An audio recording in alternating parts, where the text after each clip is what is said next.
Alright guys, let's look at how Keycloak works. Many people often say that Keycloak is hard to set up. I'm going to set it up very easily here, and you're going to see the simple, straightforward step to do that.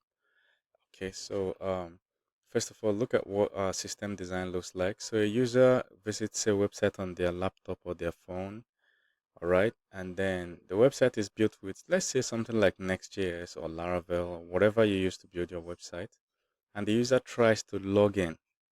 So the application, which is Next.js or Laravel, sends the login details to Keycloak. Keycloak does the verification, all right, with a database, example Postgres, and then after doing the verification, it sends the response to your website, which is like Next.js, Laravel, whatever. And then your website, now it has verified the user. It carries on with the rest of the query using whatever ORM it uses. Laravel uses Eloquent ORM, Next.js uses Prisma, and so on. So Keycloak is what handles the entire user authentication authorization, and then it communicates with your application via API.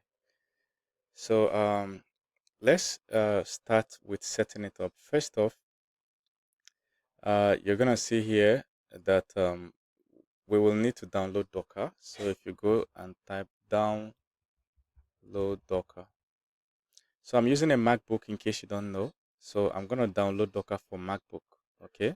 So if you're using Windows, you say download Docker for Windows. So what we're downloading is Docker Desktop. Okay. I already have it installed. So here, I just want to point out that if you're using a MacBook, there are two types of MacBooks: the one that use Apple Silicon and the ones that use Intel chip. So you need to find out which one your system is using. Mine is using Apple Silicon, so I'll click here and download it. I already have it. It's already set up. No need to download it again. So let's move to the next step. So open your terminal. I already created this folder in my laptop. Anywhere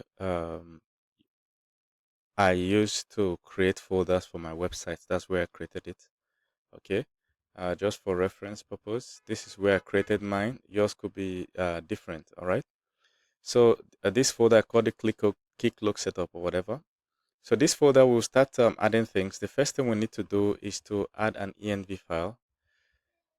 Okay. So, but personally, I like to view. I like visual GUI, using GUI for my stuff. So I'll open a text editor here. If you have installed VS Code, okay, VS Code editor, you would know that if you type code space dot and hit enter, it will pull up your VS Code on that folder.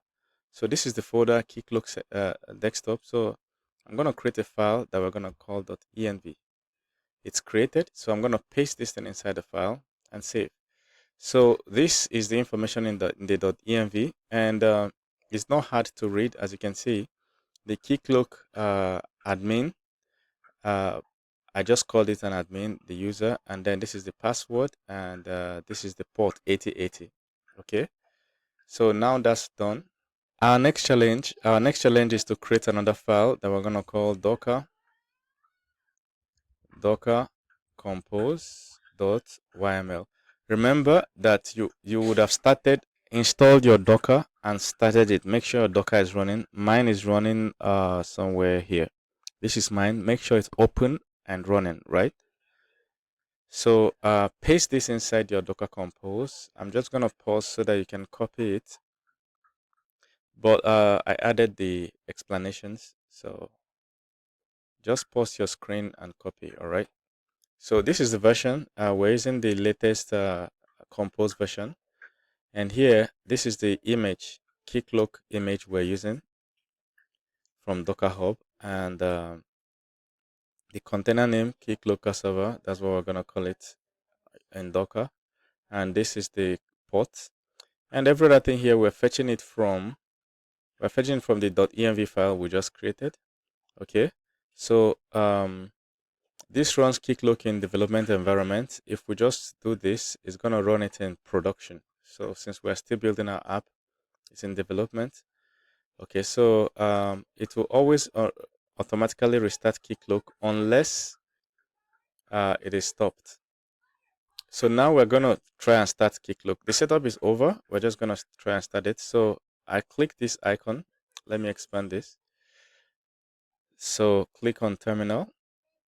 So now we're gonna run the Docker compose up. So Docker compose up -d. Now if your Docker application is not open like this command will fail. So just in case you get an error, it's because your Docker is not running. Okay. So now it's just gonna take a few moments to download and set up Keycloak and everything. But once it's done, it's gonna do something interesting. We'll be able to access Keycloak at localhost port 8080. Easy and simple, and that's how to set up Keycloak. I may try to go a step further if I still have time in this tutorial to implement PostgreSQL, all right, with Keycloak and possibly some Laravel if I still have time. But this is where this particular tutorial officially ends. But hold on a second. Once it's done, we're going to access Keycloak. So here you can see that Keycloak is started. The -d we entered here is detached. That is, it runs it in the background. If we didn't put this, it will be running in the foreground. So we're done now. We're just going to go to localhost 8080 on our browser. So localhost HTTP localhost 8080, hit enter, and boom. Now it's asking us for username and password. So I remember our username was admin and password was admin123 if I'm not mistaken. Hit enter and boom. Keycloak is set up. So this is the exact same way to set it up on your server. You have your Docker running, you set up Keycloak and boom, it's running very smoothly. Okay, you can now play around with a lot of things.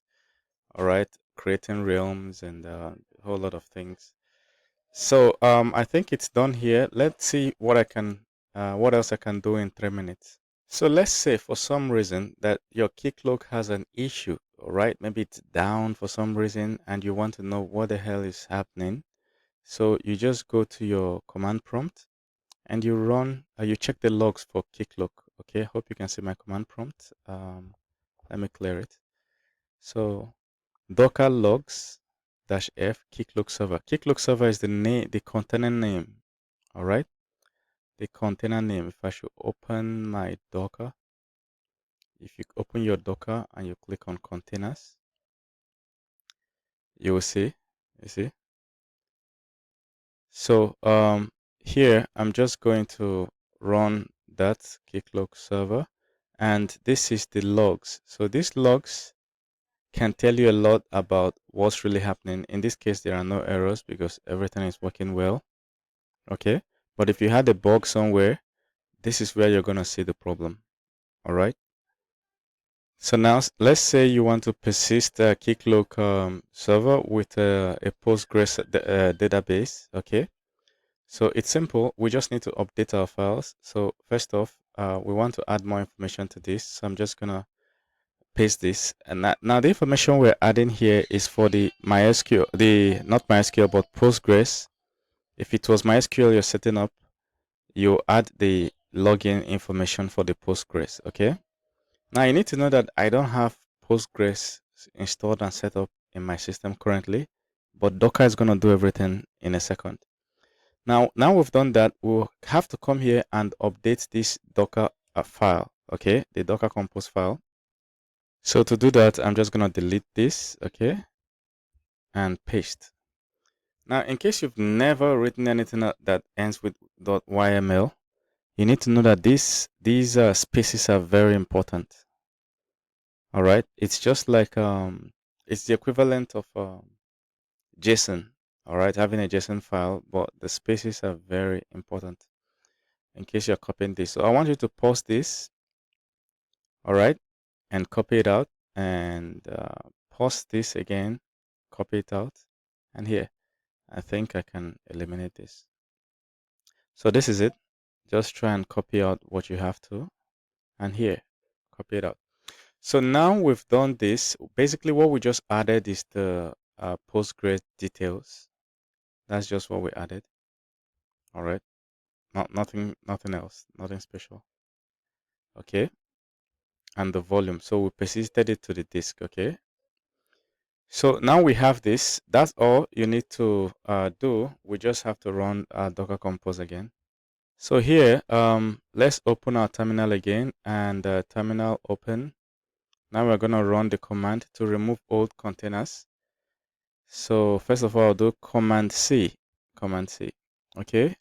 Docker compose down dash V. That is remove old containers and volumes. And it may take a few seconds, and everything is removed. I'll clear this. So Docker compose up D. So now it's gonna use our new Docker compose file and set up Postgres with Keycloak. Okay. So now our data is persisted, but let's watch out first.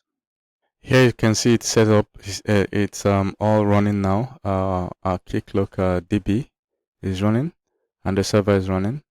All right. And so now when we create users, it's saved even if we restart our system or something. So here, get back to your localhost 8080. I'm just going to start this. So the bug we had was for a purpose. I've been able to resolve it, and the way I resolved it is I came and ran a command. So let me clear this. I ran this command to see the logs. All right. And inside the logs, I saw that Keycloak, the Postgres was expecting a DB called Keycloak. But initially, we had Keycloak DB. So if you go to your .env file right now, inside your project.env file, and change this to Keycloak and save. Then inside your terminal, you can then now run Docker Compose down and Docker Compose up, which is what I did here. You see, Docker Compose down dash V. Once it's done, you run Docker Compose up dash D, and Keycloak is back up. Okay, so let's log in with our username and password as specified in our DB. So here, I'm gonna enter this password here. So here, I enter it and click sign in.